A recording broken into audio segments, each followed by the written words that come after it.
jilicsadan dabiiciga waxay qabsatay YouTube waliba dadka dhan wada amaanayeen waxay leeyihiin waa inoo shaqaysay.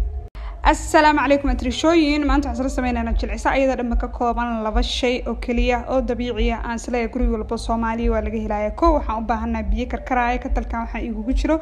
biyo karkaraayo ka bacdi waxaan soo qaadanayaa 4 qaando oo waranga ama corn starch.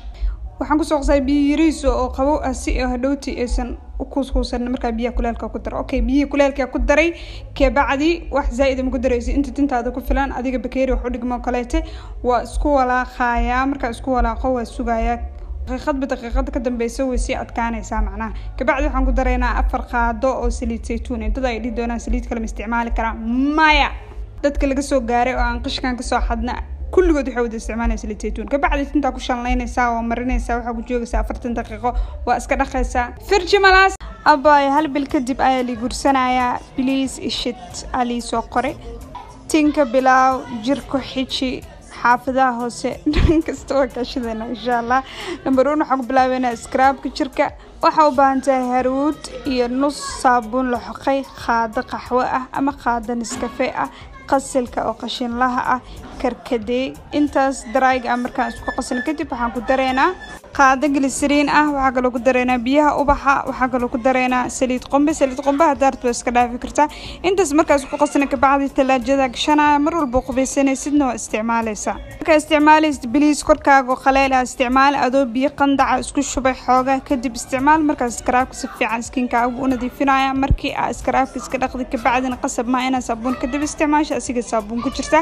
jirkaaga waxaan kugu talinayaa inaad xiiritaan ku bilowdo jirka marka la xiiro maqaarka dhintay oo dhana qaadmaayo iyo wixii tin ah aan loo baahnayn. okay bye scrubka ha hilmaamina qafiif ka dhigto culeys ka dhigin culeys markuu yaa si fiican mu shaqeynaa hadartan talaajada gelinaya talaajada marka geliyo maalinka ku xigta isticmaalay isbuuc talaajada uu kugu jiri karaa laakiin maalinka sameeyay isla maalinka isticmaalin talaajada geli markuu halaabin yaalo uu fiican yahay una fortiisan tinta ku saartay tinta package-kana u sameeyay package-kan waxa way saliid iyo mask tinta loogu talagalay oo dabiici caalami cosmetics hadii meesha aad joogto caalami cosmetics aadan ka soo gaari karin waxaan ku sheegay mask kale oo dabiici aad u fiican tintana si xawli u bixiyo waa saliid saytuun iyo toon caadi ah. laba xabo toon aad tumaysaa bakeeri ku shubaysaa saliid inta tintaada ku filan kula shubaysaa 15 daqiiqo sugaysaa ka bacdi toonta qashinkeeda ka bixinay saliid dhacaanka toonta leedahay tinta marsana 40 daqiiqo ku joogaysaa shaamba iskaga dhaqaysaa timaha si fiican u bixinaysaa waliba xawli aan laga sheekeyn karin. jirka isoo haray kareemyo kareem inta dukaan Soomaali kareem ee gadaan waxa ugu fiican kareemkaas babaygas RDL ka oo jirka loogu talagalay iyo glycerin labadan hadii aad isku darsato skinkaaga soft iyo noqonaya nadiif oo noqonaya si dabiici ah oo cadaan marka intaas ka badan waxa u baahan tahay I don't know